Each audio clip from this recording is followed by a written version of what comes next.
작가 고도원 씨라고 있습니다.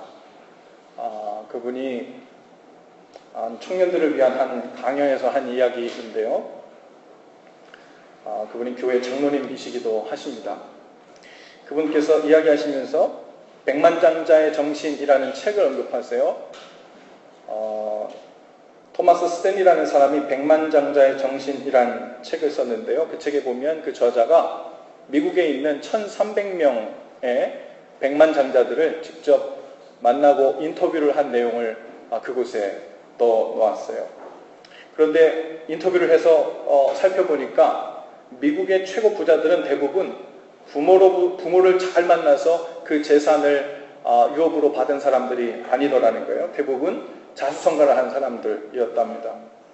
그리고 그들에게는 단 한 사람도 빠짐없이 공통적으로 가지고 있는 두 가지 공통 분모가 특징이 있었답니다.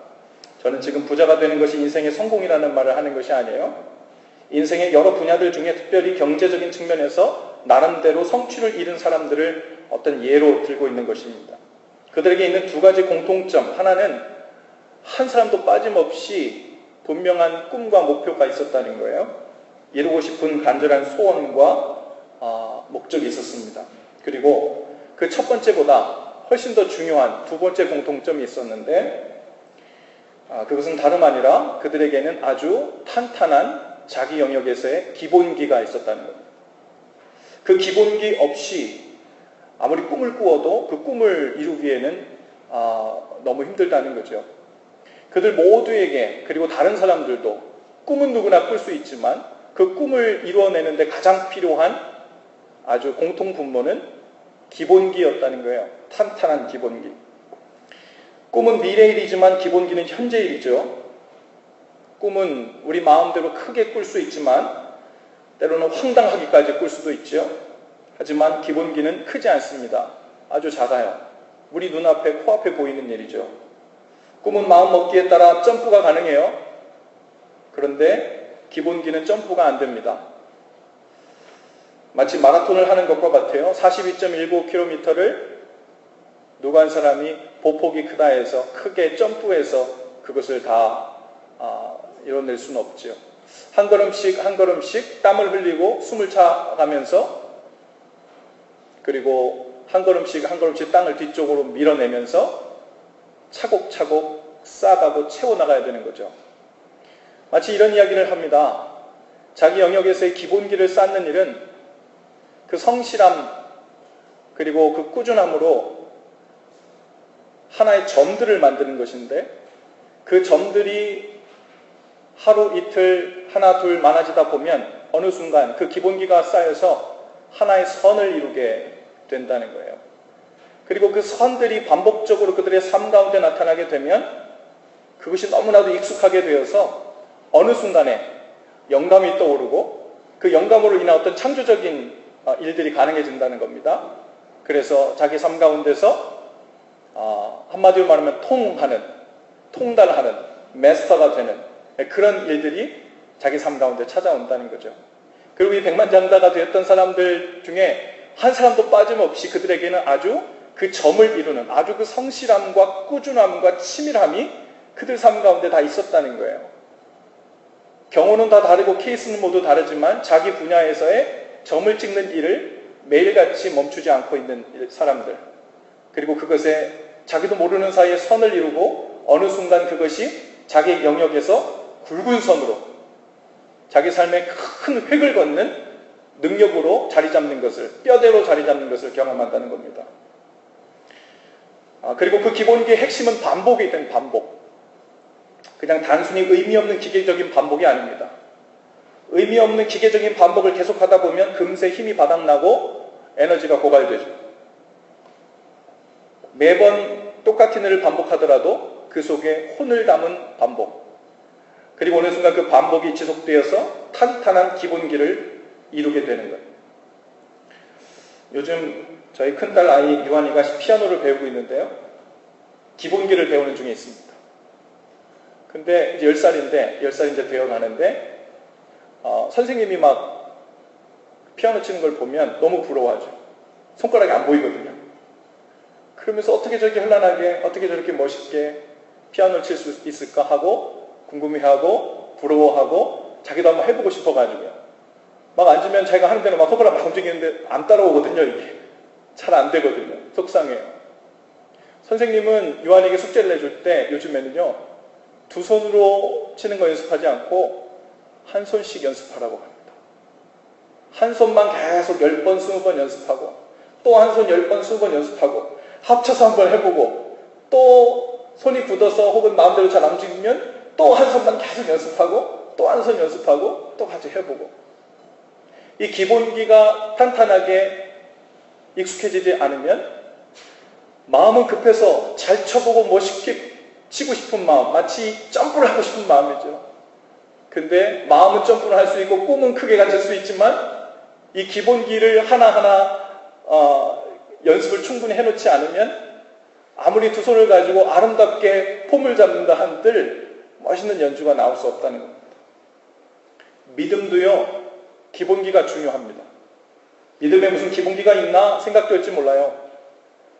물론 성경을 읽다 보면 평소에 믿음의 기본기를 훈련하지 않은 사람들 같은 사람들이 많이 등장합니다. 그리고 예수님을 만났을 때 믿음의 고백 한 방을 아주 크게 제대로 때린 사람들이 보입니다. 예수님과 함께 십자가에 못 박혔던 강도 중 한 사람도 믿음의 기본기가 전혀 없는 사람이었지만 주여 주님의 나라 임할 때 저를 기억하소서 라는 그 말 한마디로 낙원에 이르게 되는 은혜를 입었잖아요. 베드로도 마찬가지입니다. 또 병든 자들, 예수님으로부터 고침을 받았던 자들, 귀신 들림을 받아서 귀신이 내쫓음을 받았던 사람들, 많은 사람들이 믿음의 기본기가 없는 상태에서 그 믿음의 고백들, 그것을 주님 앞에 올려드리고 주님께 칭찬을 받았던 사람들이 꽤 많아요. 그리고 내 믿음이 너를 구원했다 라고 주님께서 칭찬하시죠. 그런데 그것은 아주 단적인 사건들입니다.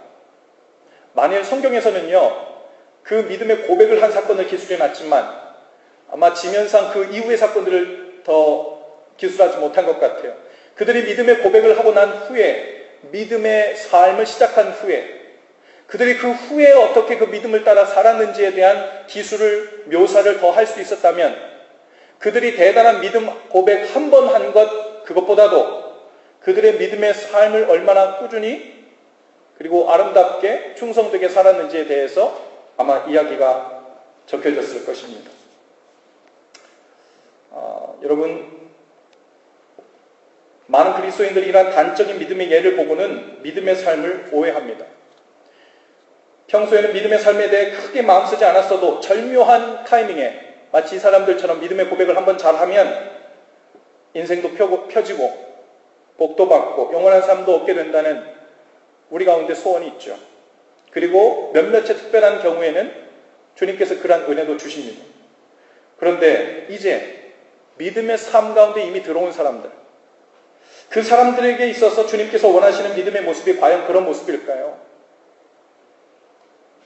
주님께서 그 사람들에게 말하는 그리고 요구하는 믿음의 모습은 정답 한 번 잘 말하는 그런 믿음의 모습이 아닙니다. 바로 그 믿음의 진정성을 원하시는 거예요.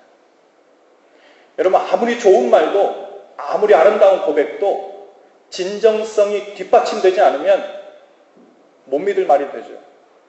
흥하고 콧웃음치는 말이 되어버립니다. 아무리 멋있게 사랑 고백을 했어도요, 그 사랑 고백에 대한 진정성이 보이지 않으면 아무리 아름다운 사랑 고백을 했어도 그 사람은 이 사랑 가지고 사기치는 사람이 되는 거죠.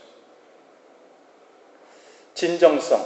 여러분, 이것을 하나님 앞에 어떻게 고백하고 보일 수 있을까요? 제가 진정성이란 사전을 찾아보니까요, 국어사전에 진정성이란 단어가 없대요. 진정, 진심, 진실이라는 단어에서 파생된, 우리가 쓸 때, 이렇게 구어체로 쓸 때 사용된 단어이지, 그 진심, 진정, 이런 의미를 담고 있는 성질의 것입니다. 여러분, 이 믿음의 진정성이란 그런 의미에서 진실된 믿음이라고 할 수 있을까요? 주님께서 우리에게 말씀하실 때 믿음을 많이 말씀하십니다. 그런데 주님께서 우리에게 말씀하시는 그 믿음, 네가 겨자씨만한 믿음 하나만 있어도 이 산을 들어 바다에 옮기오라 해도 그대로 될 것이요. 어찌하여 내게 이렇게 믿음이 없느냐? 내 믿음이 너를 구원했다. 믿음에 대해서 많이 말합니다. 그리고 우리는 주님의 그 믿음을 따라 믿는다고 말합니다. 믿음의 기도를 한다고 그래요. 믿음의 고백도 했대요. 그리고 세례도 받았어요. 그런데 우리 삶 가운데 고민이 되는 것은 왜 내 삶이 주님께서 말씀하시는 그 모습대로 변화되는 모습이 보이지 않냐는 거예요. 주님께서 우리에게 사기를 친 게 아니시죠. 문제는 주님은 믿음을 말했지만 그 믿음의 진정성, 진짜 믿음인가? 그것에 관련해서 우리는 좀 더 생각을 해봐야 된다는 겁니다.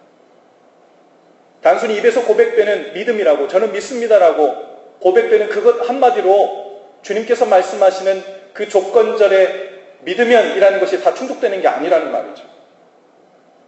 어떤 사람에게 진정성이라는 단어의 의미가 무엇일까 고 물었더니 꾸준함이랍니다. 꾸준함. 그 꾸준함 속에 진실성, 진정성이 증명된다는 겁니다. 예를 들어서 누군가 연애를 하는데 내가 상대방을 너무 사랑한다고 고백해요. 당신 없으면 난 살 수가 없어. 내 인생에서 이제는 당신밖에 없고 당신이 아니면 결혼도 안 할 거야. 이제 고백을 아름답게 했으면 이제 그 다음부터는 이제 진정성이 뒷받쳐야 될 타이밍이에요. 그 진실성, 그것은 어떻게 드러난다고요? 꾸준합니다. 꾸준합니다. 만약에 몇 번 사랑을 고백해 봤는데 몇 번 인내하고 몇 번 자기가 양보하고 그렇게 봤는데 반응이 시원찮다고 해서 혹은 내 마음에 들지 않는다고 해서 이거 생각해보니까 안 되겠어. 나 우린 짝이 아닌가 봐. 내가 다른 사람 찾아볼래. 그렇다면 앞에 그 아름답게 고백했던 거는 진정성이 없는 거예요. 오늘 말씀에 보면요. 바벨론으로 포로로 끌려갔지만 포로의 신분으로 그 바벨론 큰 나라에서 총리가 되었던 다니엘에 대한 이야기가 나옵니다. 우리는 다니엘을 생각하면 가장 먼저 생각나는 것이 아마 사자굴일 거예요. 당시에 다리오 왕은 이 다니엘을 시기해서 다니엘을 죽이고 자신들이 더 좋은 위치를 차지하고 싶어 하던 그 간신들의 노름에 넘어갑니다. 그리고 그 간신들은 이 다니엘이 매일같이 하나님 앞에서 기도하고 하나님을 섬기는 것을 너무 잘 알고 있었습니다. 그리고 그것을 약점으로 잡았어요. 그리고 왕에게 나아가서 우리 법을 하나 만듭시다. 30일간 기한을 정해놓고 그 안에 왕이 아닌 다른 신들에게나 다른 왕들에게나 절하고 숭배하고 무엇을 구하는 자가 있거든 사자굴에 다 넣기로 그렇게 합시다. 하고서는 왕이 자기를 위하는 것 같으니까 인장 도장을 딱 찍죠. 그렇게 하자. 그런데 누가 말하지 않았어도 그 모든 신하들의 관심과 타겟은 누구였어요? 다니엘이었습니다. 다니엘을 사자굴에 넣고 싶은 거예요. 신기한 겁니다. 여러분, 오히려 이 간신들이 믿음이 더 커요. 이 간신들은 요 기간에 하나님을 예배하지 않으면 사자굴에 안 넣어도 되잖아요. 그런데 자기들이 생각할 때도 우리가 이렇게 법을 정해도 다니엘은 계속해서 하나님을 예배할 줄을 믿었던 겁니다. 다니엘의 평소 그 꾸준하게 하나님을 예배하고 섬기고 사랑하던 모습이 어떠했는지가 그 간신들의 눈에도 인정된 거예요. 그들은 그런 확신으로 그런 법을 만든 겁니다. 그리고 왕은 거기에 인장 도장을 딱 찍죠.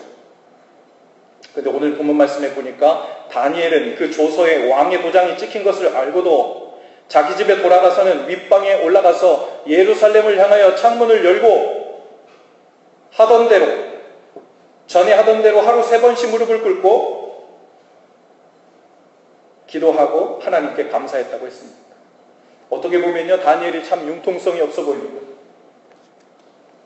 분명히 이 법령은 간신들이 다니엘을 견제하고 시기해서 만든 법인 줄 뻔히 알고 있는데, 그리고 자신이 타겟이기 때문에 분명 사람들을 붙여서 다니엘이 어떻게 할지를 다 보고 있음을 알고 있음에도 불구하고 다니엘은 똑같이 이전과 같은 방식으로 하나님을 예배하고 기도했어요. 여러분 30일이라고 했으니까 뭐 하나님께 기도하는 것 한 달만 멈췄다가 그 다음에 계속하지 뭐 이래도 됐을 거 아닙니까? 아니면 감시하는 사람들이 밖에서 보지 못하게 2층 말고 1층에 창문 없는 곳으로 가서 입을 뒤집어 쓰고 하나님께 기도해도 괜찮지 않을까요? 그런데 다니엘은 굳이 하던 대로 창이 있는 윗방으로 올라갑니다. 창문을 닫고 커튼을 치면 좋겠는데 활짝 열어져 끼고 예루살렘을 향해 나 있는 창문을 열고 기도했습니다. 아마 밖에서 다니엘이 기도하는 소리를 사람들이 다 들었을 거예요. 다니엘은 지금 자신의 믿음을 과시하기 위해서도 아니고 선전포고용으로 일부러 세게 나가는 것도 아니에요. 오늘 본문의 표현을 보면 전에 하던 대로 기도했다고 했습니다. 전에 하던 대로 하루 3번씩, 전에 하던 대로 위층에 올라가서, 전에 하던 대로 창문을 열고, 전에 하던 대로 무릎을 꿇고, 전에 하던 대로 기도하고 감사의 기도를 주님 앞에 올려드렸습니다. 떨면서 기도하지 않았어요. 주님, 제가 이렇게 믿음으로 기도하니까 저 꼭 건져주셔야 됩니다. 어려운 일, 위험한 일, 그곳에 저를 처하게 하시면 안 됩니다. 그러지 않아요. 오늘 말씀에 보니까 감사의 기도를 주님 앞에 하던 대로 올려드렸다 했습니다. 우리는 다니엘의 큰 믿음에 대해서 포커스가 어쩌면 그 죽음을 각오한 사자굴에 던지게 될 위험을 감수한 그 큰 믿음이라고 우리 마음속에 먼저 떠올릴 수 있습니다. 그런데 왕의 조서 앞에서도 굽히지 않는 그 믿음, 물론 대단하지만 다니엘의 진짜 믿음, 우리가 높이 사야 될 믿음은 진정성 있었던 꾸준한 하던 대로 하나님 앞에 예배하고 기도했던 모습이었던 거죠. 오랫동안 하나님을 섬기던 것을 어떤 상황에서도 멈추지 않고 꾸준히 계속한 겁니다. 여러분, 다니엘은 바벨론 제국의 총리였어요. 여러분, 이 바벨론 왕국이 얼마나 컸는지요? 그 안에도 언어가 다른 민족들이 너무 많았어요. 통역을 붙여야만, 그리고 왕이 조서를 내리면요, 각각 다른 언어들로 번역해가지고 그걸 다 방을 붙여야 된다고요. 언어가 다른 민족들이 얼마나 많이 통합되고 정복되었는지요. 바벨론에서 누가 제일 바쁜 사람이었을까요? 왕이 제일 바빴을까요? 아니요. 왕은 생각보다 별로 안 바빠요. 왕은요, 명령 내려놓고 이렇게 하라면 그만이야. 하지만 그걸 하기 위해서 계획을 짜고 방향성을 설정하고 일꾼을 부르고 적절한 사람 계획을 세워서 하는 그 사무총장 같은 그 모든 일들을 감당하는 사람은 총리 다니엘이었어요. 다니엘이요, 여러분, 바벨론 왕국 전체를 다 총리 역할을 해야 되니까 얼마나 바빴겠습니까? 그런데 총리가 되어서도 바벨론의 삶 속에 가장 중요했던 것, 그것은 이전에 하던 대로 하루에 3번씩 집에 가서 위층에 올라가 예루살렘을 향하여 창문을 열고 무릎을 꿇고 기도하고 감사하는 일이었습니다. 스케줄이 너무 바쁘다고 스킵하지 않았습니다. 여러분, 거기에 믿음의 진정성이 드러났습니다. 하나님을 의지하고 하나님이 공급해 주시는 힘으로 총리도 됐고 그 역할을 감당하고 있고 이 일을 계속하게 하시든 그렇지 않게 하시든 그것도 하나님께 달린 일이라는 믿음이 있었던 거죠. 다니엘의 그 진심 어린 믿음이 꾸준함으로 그의 삶 가운데 드러납니다. 나중에 다니엘이 금령을 내린 기간에 하나님께 기도했다는 것을 당연히 붙여준 사람들이 와서 보고서는 고발을 합니다. 비록 총리였지만 왕의 인장 도장이 찍힌 그 법령은 왕도 꼭 지켜야 되는 일이었죠. 그래서 다리오 왕은 할 수 없이 자신이 아끼는 총리였지만 사자굴에 던져 넣을 수밖에 없었습니다. 그리고 사자굴 앞까지 쫓아가서는 다니엘에게 이렇게 말합니다. 16절 말씀에 왕이 다니엘에게 이르되 내가 항상 섬기는 너의 하나님이 너를 구원하시리라. 여기는요, 어떻게 된 게 다니엘 주변에 있는 사람들의 믿음들이 다 좋아요. 이방 왕이고 이방 민족들이, 이방 신하들이, 심지어 적군까지도 다니엘이 하나님을 향하여 어떻게 할지를 다 알고 있는 거예요. 그 꾸준함이, 그 진정성 있는 믿음이 누가 보아도 다 드러난 거죠. 여러분, 왕도 다니엘의 진정성 있는 믿음을 알고 있었어요. 왕도 인정했습니다. 그리고 18절에 보면 오히려 왕이 걱정이 되어가지고요, 궁에 돌아가서는 밤이 새도록 금식을 했다 그랬어요. 그 앞에서 모든 오락을 그쳤다 그랬어요. 뜬 눈으로 밤을 지쉈다 그랬어요. 그리고 이튿날 아침 일찍 왕이 사자굴 앞에 와서는 다니엘아, 다니엘아, 네가 아직 살아있느냐 하고 달려온 거예요. 그리고 다니엘이 살아있음을 보고 기뻐합니다. 다니엘이 말합니다. 하나님께서 사자들의 입을 봉하여 나의 무죄함을 밝히셨습니다. 나를 무고하게 사자굴에 던져놓은 저 간신들을 벌하시옵소서. 왕이 그 자리에서 다니엘을 모함했던 간신들을 사자굴에 모조리 집어넣습니다. 그리고 그 간신들의 몸이 사자굴의 바닥에 닿기도 전에 사자들이 그들을 움켜서 뼈까지도 부서뜨렸더라 라고 기록되었어요. 그리고 왕이 온 바벨론의 백성들에게 새로운 조서를 내립니다. 25절부터 27절, 3절까지 긴 조서를 바벨론의 그 다리오 왕이 백성들에게 각각의 언어로 내리는 거예요. 이에 다리오 왕이 온 땅에 있는 모든 백성과 나라들과 언어가 다른 모든 사람들에게 조서를 내려 이르되 원하건대 너희에게 큰 평강이 있을지어다. 내가 이제 조서를 내리노라. 내 나라 관할 안에 있는 사람들은 다 다니엘의 하나님 앞에서 떨며 두려워할지니 그는 살아계시는 하나님이시요 영원히 변하지 않으실 이시며 그의 나라는 멸망하지 아니할 것이요 그의 권세는 무궁할 것이며 그는 구원도 하시며 건져내시기도 하시며 하늘에서든지 땅에서든지 이적과 기사를 행하시는 이로써 다니엘을 구원하여 사자의 입에서 벗어나게 하셨습니다 하였더라. 할렐루야. 여러분, 하나님은 다니엘의 이 진정성 있는 믿음을 사용하셔서 당대의 가장 큰 나라의 이방 왕의 입술을 통해서 조서를 내리게 하시고 하나님께서 영광을 받으십니다. 하나님은 우리의 진정성 있는 믿음도 사용하기를 원하시는 줄로 믿습니다. 여러분, 우리의 믿음, 주님 앞에 입술로 드리는 믿음, 찬양으로 드리는 믿음, 주일날 예배와서 하나님께 드리는 믿음 다 좋습니다. 그런데 그것으로 충분치 않아요. 그 믿음의 진정성을 드러낼 수 있는, 하나님을 사랑하고 하나님 말씀을 사모하고 그 말씀을 순종하려 살려 하는 우리의 삶 속에서의 꾸준함을 드러내고 있는, 전에 하던 대로 매일같이 주님 앞에 나서고 있는 그 무엇이 여러분 있습니까? 우리의 믿음 좋아요. 이제는 그 믿음의 진정성, 그것을 어떻게 주님 앞에 드러내고 있는가 하는 것입니다. 무슨 일이 있어도 하나님 앞에 나와서 기도하며 감사하는 시간, 여러분에게 특별히 구별된 시간이 있습니까?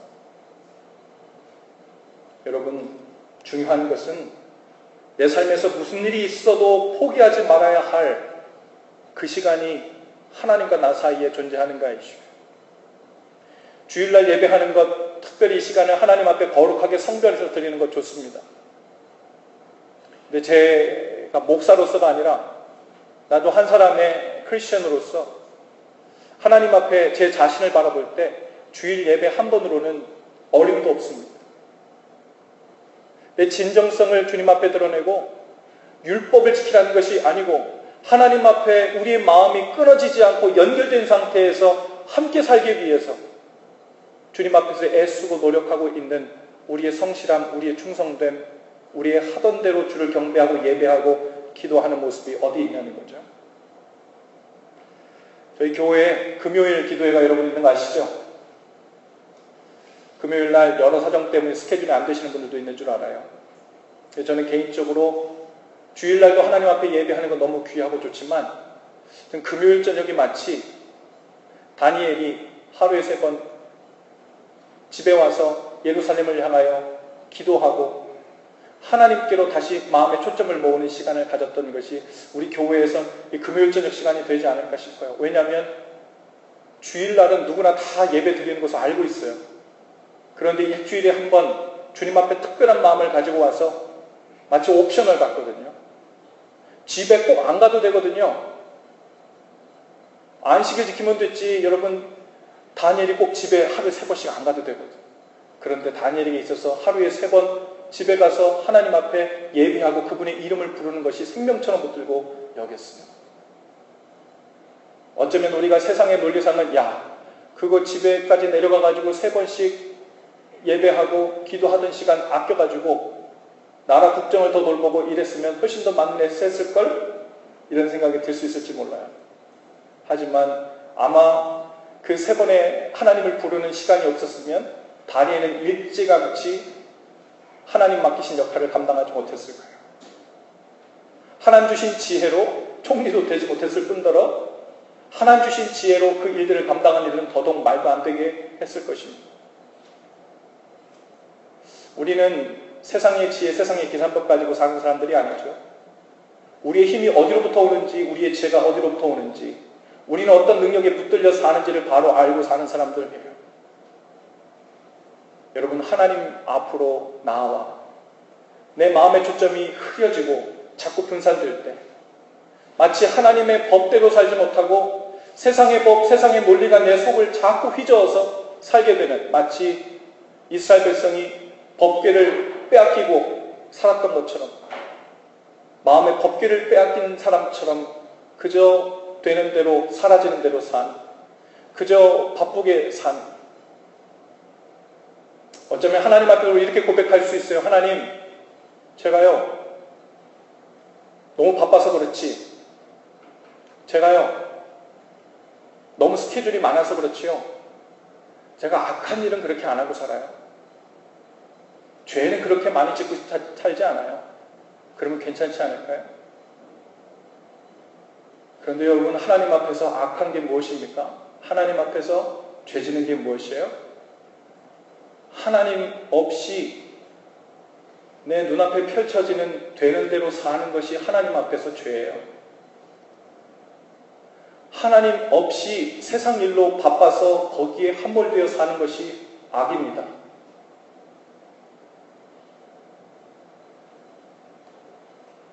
하나님께서 우리에게 주신 죄는요, 하나님을 향하여, 하나님을 위해, 하나님의 영광을 위해 살기로 작정되도 창조된 사람이 하나님을 마음에 품지도 않고 영접하지도 않고 그 뜻대로 살지도 않고 바쁘게 사는 것, 그게 죄고 그게 악이에요. 틀려도 보통 틀린 일이 아니에요. 문제도 보통 문제가 아니에요. 다니엘이 얼마나 바빴겠어요. 얼마나 스케줄이 많았겠어요. 얼마나 중요한 일들이 많았겠어요. 그런데 다니엘에게 있어서는 하나님의 이름을 부르는 시간을 빼고는 그 중요한 일들, 그 바쁜 일들이 소화가 안 되는 거예요. 내 나름대로 세상 생각으로는 웬만큼 모든 걸 하고 있다고 생각될지 모르겠지만 되는 것처럼 보이나 되는 것이 아닙니다.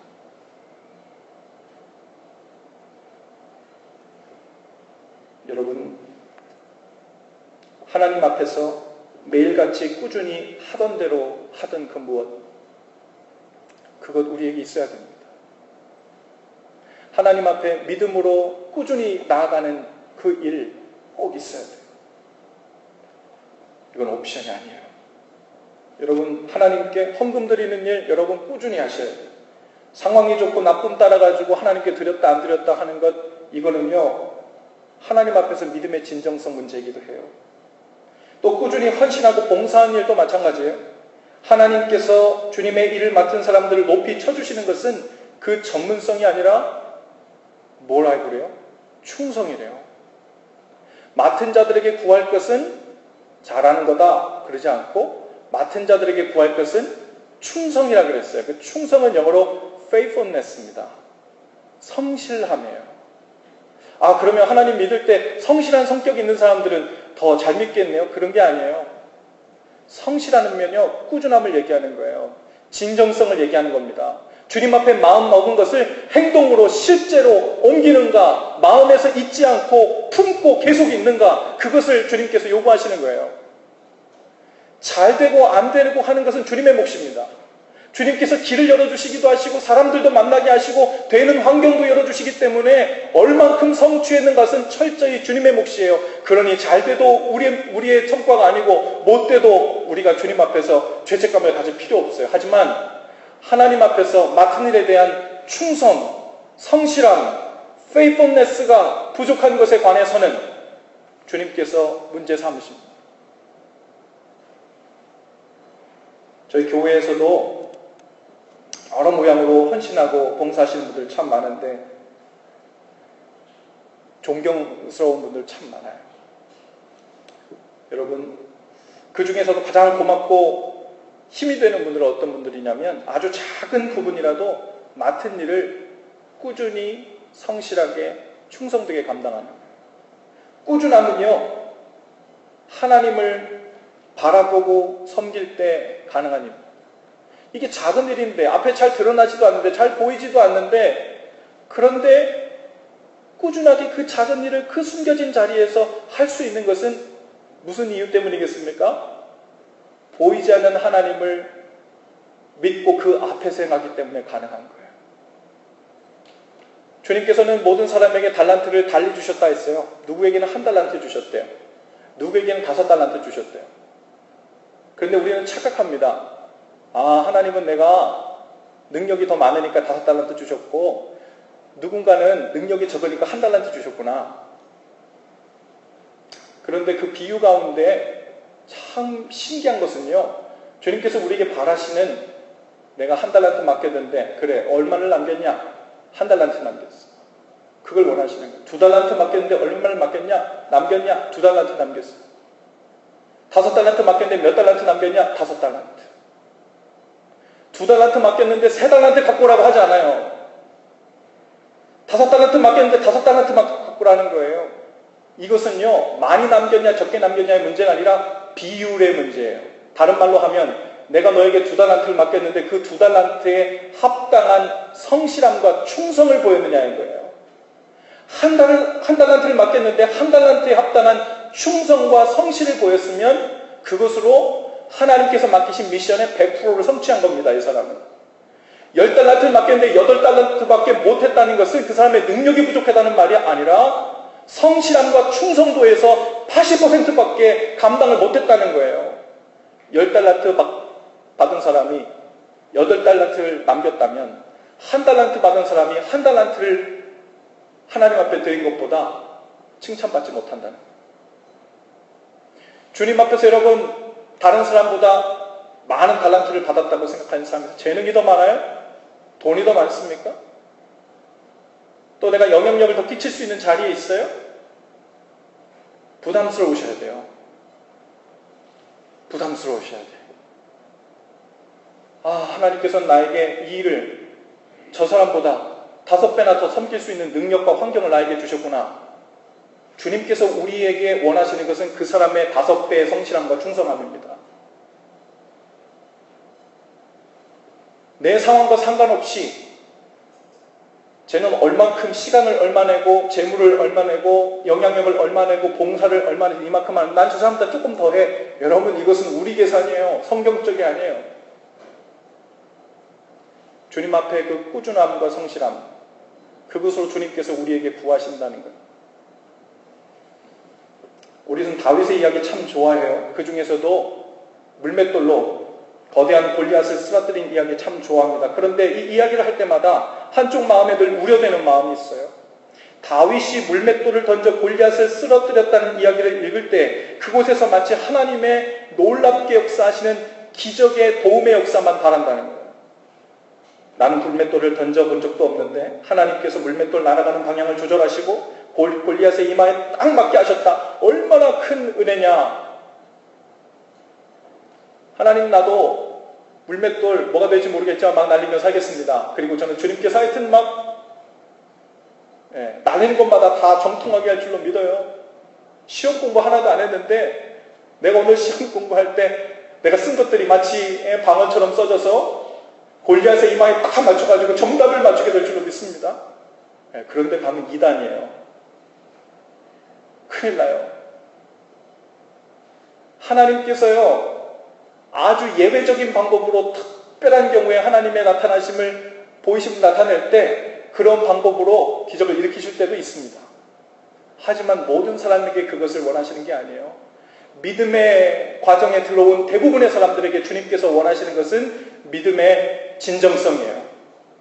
너는 그 연단된, 훈련된 물맷돌 준비했냐? 그것을 먼저 물으시는 거예요. 여러분, 목동 소년 다윗이 들고 있었던 그 물맷돌은 그냥 물맷돌이 아니었어요. 우리는 그냥 조그만 거 갖고 있다가 이거 들어갖고 한번 던져볼까? 그리고 던졌는데 맞은 것처럼 있지만 절대 그렇지 않아요. 꾸준함과 성실함으로 진정성 있게 훈련된 물맷돌이었습니다.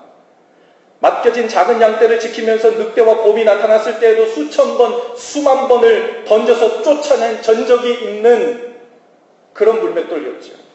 하나님은 우리에게 아무렇게나 물맷돌을 준비하라고 하지 않으세요. 국가대표급 물맷돌 선수의 실력을 갖추어야 그제서야 내가 도우시겠다, 그 말씀도 아닙니다.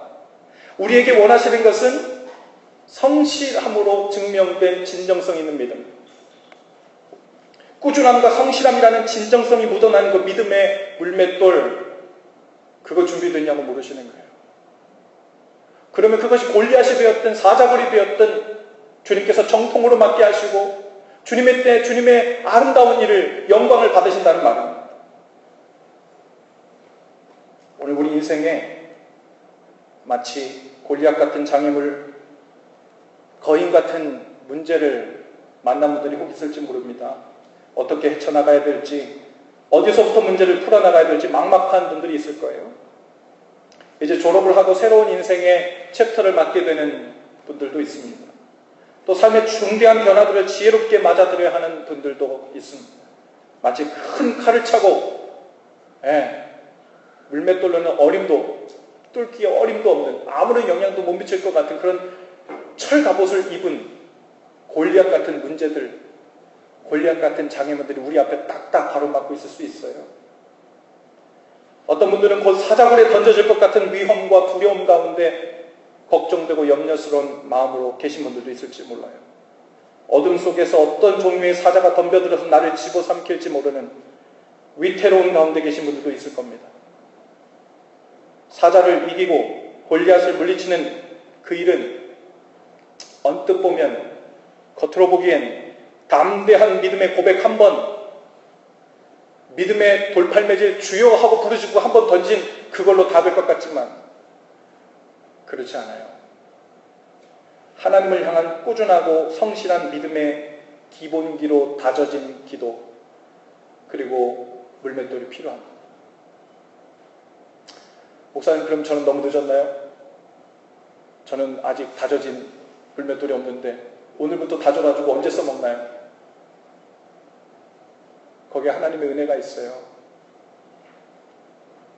주님 앞에서 오늘 내 마음을 어떻게 정하고 믿음의 물맷돌을 점을 찍어가며 나아가는가, 거기에 하나님의 은혜가 어떤 식으로 얼마나 많이 임할지 알 수 없어요. 중요한 것은 오늘 내가 물맷돌 준비도 하지 않고 언젠가 큰 믿음이 하늘로부터 번쩍 번개처럼 나에게 내려오기를 소원하는 마음으로 그것을 믿음이라고 착각하고 기다리는 가운데 있다면, 믿음의 발걸음, 순종의 발걸음이 한 걸음도 없는데 거기에 골리앗을 무너뜨리고 사자굴에서 살아나오는 그 일들만 기대하면서 생각하는 것이 믿음이라고 기대하고 있다면 천만의 말씀이라는 거예요.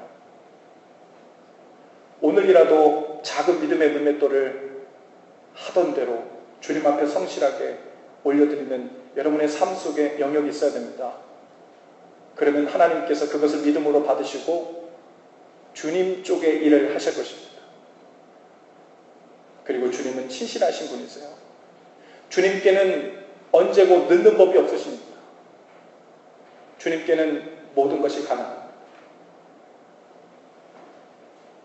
여러분, 우리가 당장에 대단한 믿음 갖기 힘들죠. 하지만 아주 작은 것들 시작할 수 있어요. 바로 꾸준한 믿음의 기본기를 다지는 일입니다. 내가 당장 무슨 신학을 공부하는 건 아니지만 매일매일 하나님의 말씀을 시간을 정해서 읽는 일은 시작할 수 있어요.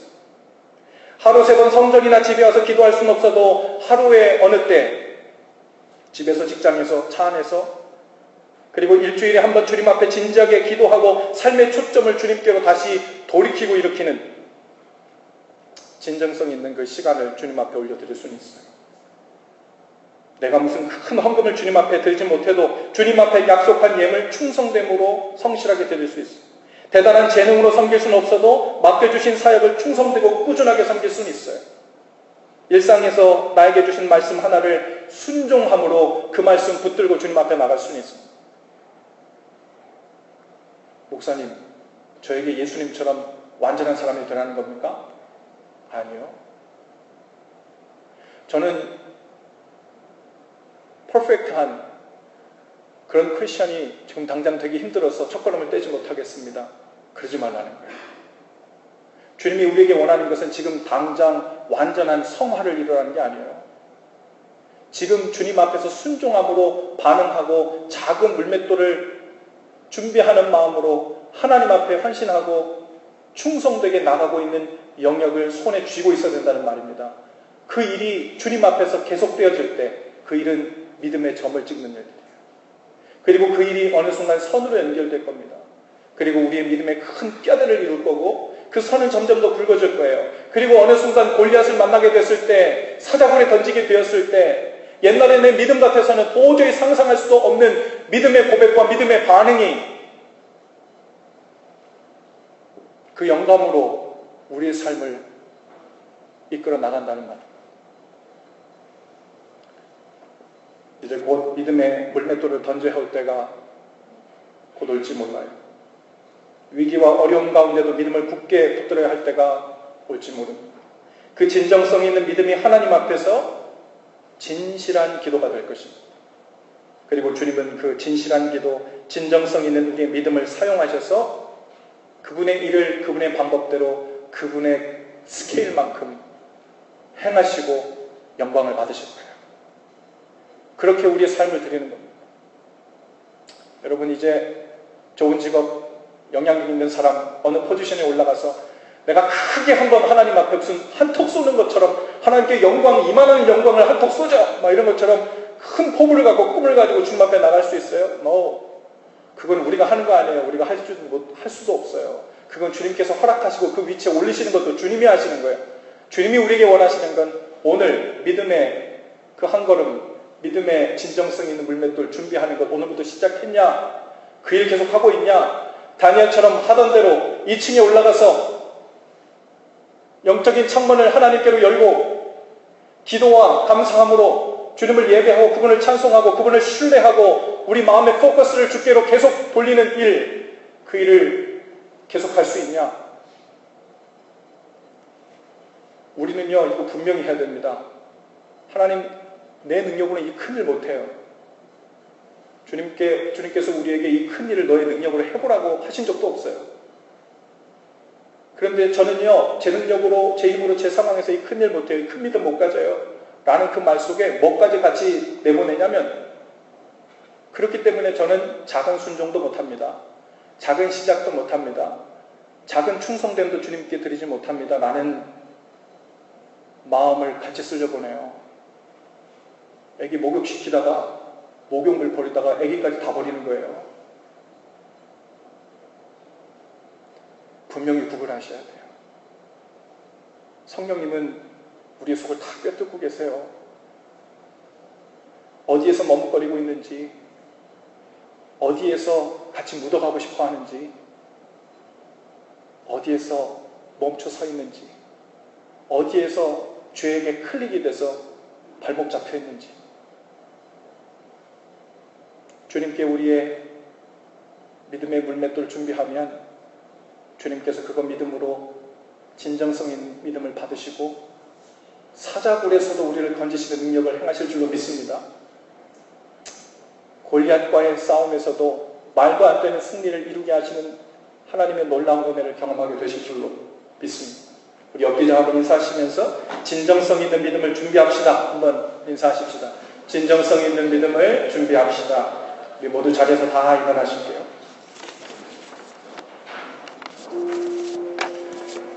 우리 헌신 기도를 다 같이 한 목소리로 하고 주님 앞에 찬송하고 기도하는 시간을 갖겠습니다. 우리 함께 기도하죠. 주님, 진정성 있는 믿음을 갖기를 원합니다. 꾸준함과 성실함으로 주님의 말씀을 대하게 하시고 충성됨으로 맡기신 일들을 감당하게 하시고 주님께 삶을 맡기고 의지하는 믿음을 구체적으로 연습하게 하옵소서. 어쩌다 맞을지도 모른다는 물맷돌 한 방을 기다리는 것을 삶이 되지 않게 하시고 꾸준함으로 기본기가 가히 찾아진 믿음을 준비하는 삶이 되게 하옵소서. 오늘부터 내 삶의 작은 물맷돌들을 고르게 하시고 믿음의 연습에 들어가게 하옵소서. 예수님 이름으로 기도합니다. 아멘.